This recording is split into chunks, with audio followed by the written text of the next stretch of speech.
Hi, Mina. Thank you very much for joining us to talk about your experiences crowdfunding in Serbia. It's very cool to have some international perspective on crowdfunding, and then we can see, how that compares to different countries around the world and see what the situation in Serbia is like. So, first question, really, like, how did you get into crowdfunding?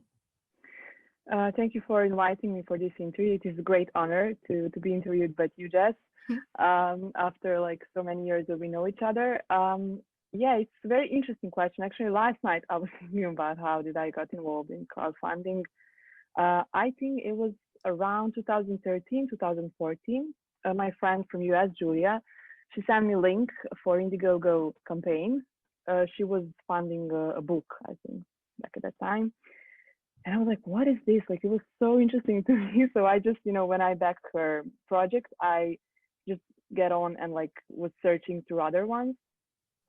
And, it was just an idea in that time. And then I just forgot about it because like no one in Serbia was even talking. They didn't even know what is crowdfunding back at that time. I mean, some people did, obviously, but most of them did not. So 2015, I'm at my faculty finishing my master degree, and I was just like, what am I going to write about? Like, like so many same thesis and everything. And then I just figured that I'm like in the startup world, financing, how to finance startup, something about that. VC is just, like people were talking about VC for ages. And then I figured crowdfunding, yeah, that's like, people don't know about it, and it's great. So yeah, actually that is the time when I really started to be involved in crowdfunding, because I have a thesis, master thesis, in crowdfunding. So yeah, that is the answer to your question. Yeah. And were you in the economics faculty? In Belgrade, yeah. And so what did your professors and your classmates and everyone think when you were like, I'm doing it on crowdfunding? Yeah, they were really, really, really confused. My mentor, he obviously knew about it, and he was like, we have to be very careful about this thesis. Like, everything was it was so hard to go with that topic at my faculty, because it's a bit, traditional, and they're a bit, they're not really open for that much of a new ideas, like crowdfunding. But we did it. He did a great job, and I started to write about crowdfunding. And I was actually my thesis is on crowdfunding, equity crowdfunding. So crowdfunding in general, but my main focus is on equity crowdfunding. So yeah, but my friends and colleagues, they were like, "What are you writing about? Like, what is it like? What are you saying? What is that?" So they were all confused. My family, of course, they did not know about it. So yeah, back at that time, 2015, it was really not very popular here in Serbia. And then what have you seen since 2015 with It is, crowdfunding? Are people now talking about it and you're there like, I know? yeah, this is just a little disclaimer. This is like my perspective. So probably people knew about crowdfunding in 2015. We had some good campaigns. I think that year, maybe a little bit after that. But it's just, like the growth, like the people that I was circled with, they did not know about crowdfunding. Yeah, comparing 2015, for example, in 2020, it's a huge, huge, huge difference. So I think most of the people now know about crowdfunding, like my circles. So that's a great progress for 5 years. We also have a platform here in Belgrade, Serbia. Serbia. We have now more hubs, more consultants for crowdfunding. We have domestic crowdfunding platform. Now we have like another domestic crowdfunding platform. So the first one is donacije.rs, and I'm so happy for them, because they made a huge progress, and they have like a dozen of different campaigns. So they're like reward-based platform. And then there's this new one. It's event2.rs, like ventures. So I'm just going to stop there because I really did not research much about them. Can you give us some examples of some of the Serbian crowdfunding campaigns that you've seen that either you really liked or, you know, you took an interest in?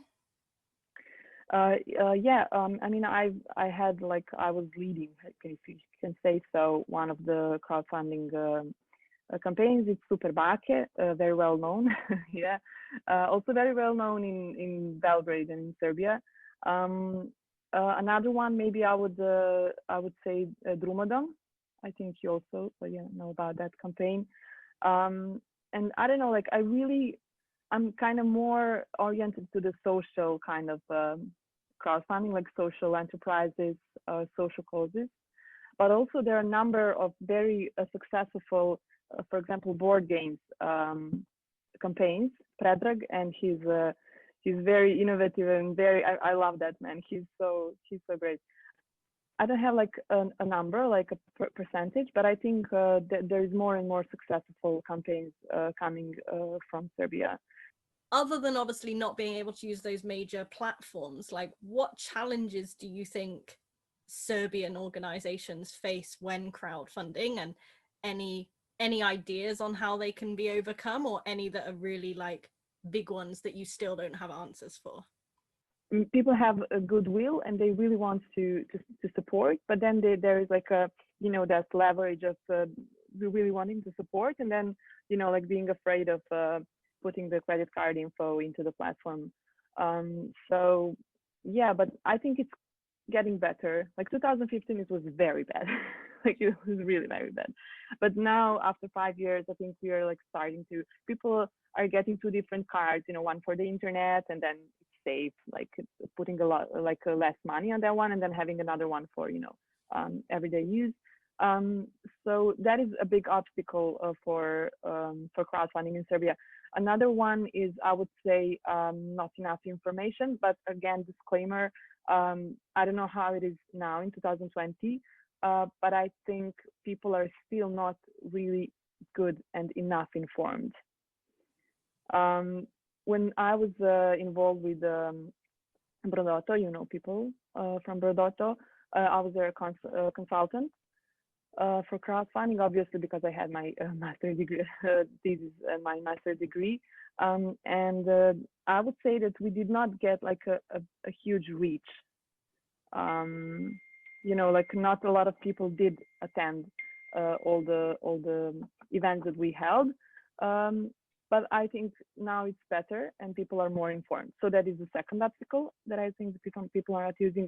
And of course, sometimes it's really, you know, you have to put a lot of money into having a very good campaign.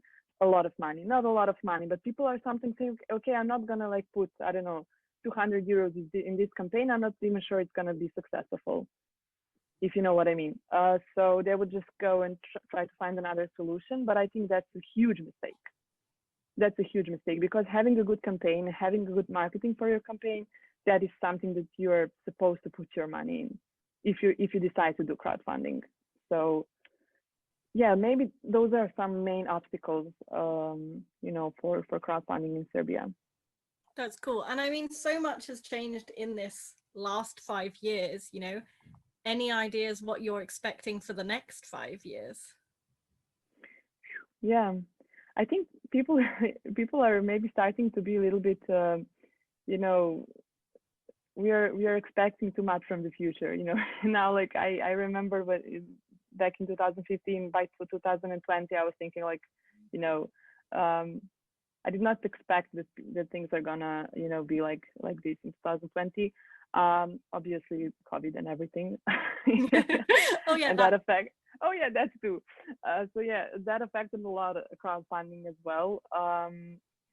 But I think maybe some other sorts of crowdfunding will arise from everything, and more specified. For example, people will be a bit, I think, not bored but overwhelmed, or how do you say that, like fed up with for example, reward crowdfunding or the older versions of crowdfunding. So definitely it's gonna evolve to something. People are going to have to get a lot more creative as time goes on. Exactly, because I remember yeah, we remember the times with people just putting random, campaigns and being back like a dozen of people, and then now you have to be really. That's again why I say that if you really decided to do the crowdfunding, you should do it really good, and you should really, I don't know, have a good consultant, because if you're not into that area, or you really cannot do it alone. That's my opinion. So now in 2020, you really cannot do it alone. Yeah. Yeah. That definitely makes sense. Okay, well, thank you very much for taking the Oh, time thank out of your you. evening to chat to me.